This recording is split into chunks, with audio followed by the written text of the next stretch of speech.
Bruno. Bonjour Sean. Vous allez bien? Très très bien, et vous? Moi aussi.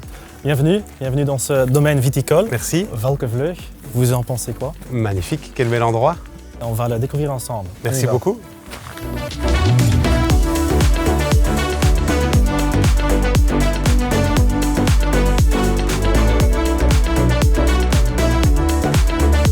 La durabilité en 2022, elle signifie quoi pour vous? Pour moi, la durabilité en 2022, c'est essentiel. En fait, on ne peut plus fonctionner en fermant les yeux comme dans le passé. Est-ce que vous pouvez m'expliquer votre parcours? Oui, alors j'ai travaillé plus ou moins 24 ans dans le secteur textile. Alors j'ai travaillé pour différentes entreprises en suivant les productions, les achats, la qualité, la production dans différents pays producteurs textiles. Et c'est là que vous avez dit, moi je veux changer tout ce que j'ai vu ici. Voilà, donc d'un coup je me suis dit, en fait, voilà, pour le futur de ma carrière, je souhaite maintenant travailler uniquement dans du textile durable. Et votre prochaine vie, elle est quoi? Elle est durable. Depuis 6 ans, je développe Kalani Home, qui est une entreprise de linge de maison bio, éthique, fair trade, et qui a pour objectif en fait, d'améliorer le confort des gens chez eux de façon durable, à des prix abordables. Et comment est-ce que vous faites que Kalani Home soit durable?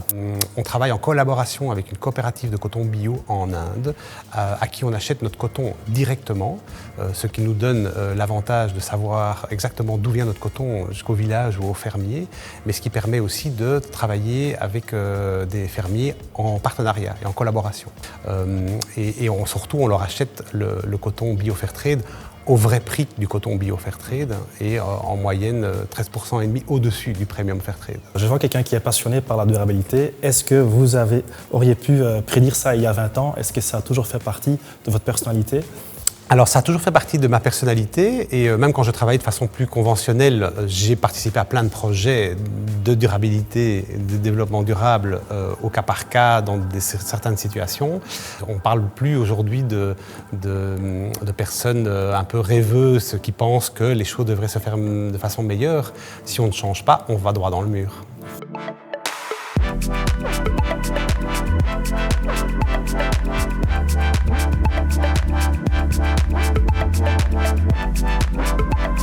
Bruno, aujourd'hui, la durabilité fait partie de notre quotidien. L'environnement, le social et la gouvernance qui sont de plus en plus importants dans les décisions prises par des entreprises, mais aussi des gouvernements, aussi comme critères d'investissement.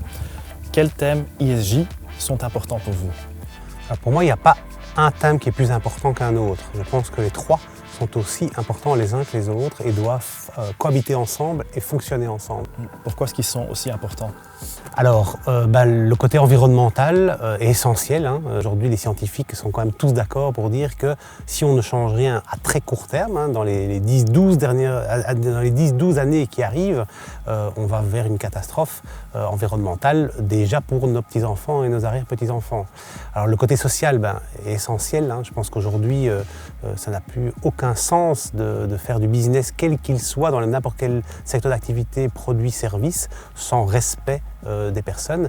Et la bonne gouvernance doit venir englober les autres. C'est-à-dire que voilà, l'entreprise doit être responsable de ce qu'elle fait, de ses impacts sociaux, environnementaux, et ça doit faire partie du management, des décisions, de l'actionnariat de n'importe quelle entreprise. Quand on parle des valeurs ESG aujourd'hui, est-ce qu'on accorde trop d'attention sur l'environnement, sur l'environnemental? Est-ce qu'on a besoin de plus d'attention sur le social et la gouvernance? Je pense que ça dépend des secteurs. Effectivement, il y a plus de personnes qui sont sensibles au côté environnemental parce qu'ils se rendent compte que ça les touche un peu plus eux ou ça risque plus de les toucher. Alors que le social, souvent l'impact est dans un pays en voie de développement très loin de la Belgique. On va rêver un peu. Qu'est-ce que vous aimeriez pouvoir changer dans le monde? Alors je pense que ce que j'aimerais le plus changer dans le monde, c'est la mentalité des personnes, que ce soit au niveau des entreprises ou des consommateurs. Je pense qu'il faut que les actes soient plus cohérents par rapport aux paroles et que quand on dit quelque chose ou qu'on pense quelque chose, qu'on le fasse aussi.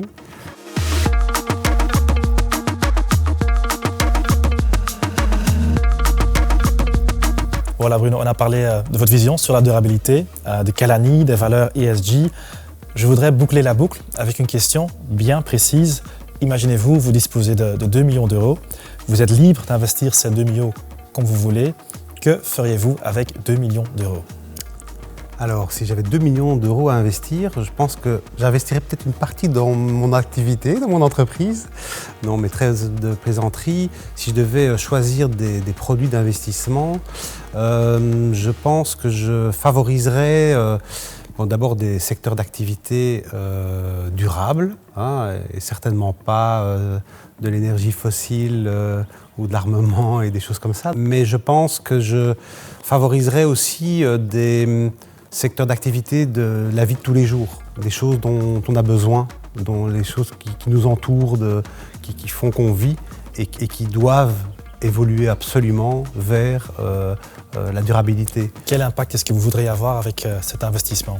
Des impacts environnementaux, des impacts sociaux et peut-être montrer par mon acte d'investissement qu'il y a des clients qui demandent ça, qui cherchent ça. Le rendement sur un investissement, est-ce qu'il est important pour vous ? Alors, je pense qu'à partir du moment où on fait un investissement, le rendement est important, à moins d'être très très riche et de pouvoir le faire comme du mécénat sans trop se préoccuper peut-être du rendement. Donc le rendement pour moi est important. Alors il y a des croyances de personnes qui pensent que le rendement est inférieur dans des produits durables. Je pense qu'aujourd'hui, la finance et l'économie prouvent que ce n'est pas vrai et qu'au contraire, c'est la durabilité qui représente l'avenir et les entreprises du futur sont celles qui investissent dans la durabilité. Vous croyez dans la combinaison de la durabilité et le rendement ? À 100%. Voilà, c'est fini. Merci Bruno. Merci d'avoir partagé votre histoire personnelle. C'était inspirant. C'était comment pour vous ? Merci Sean, c'était une bonne expérience, très intéressant. Tant mieux. Je voudrais vous remercier avec une bouteille de vin de Valkevleug. Oh, c'est très gentil. Voici. Merci beaucoup et à une prochaine. Merci à vous. Merci, au revoir. Au revoir.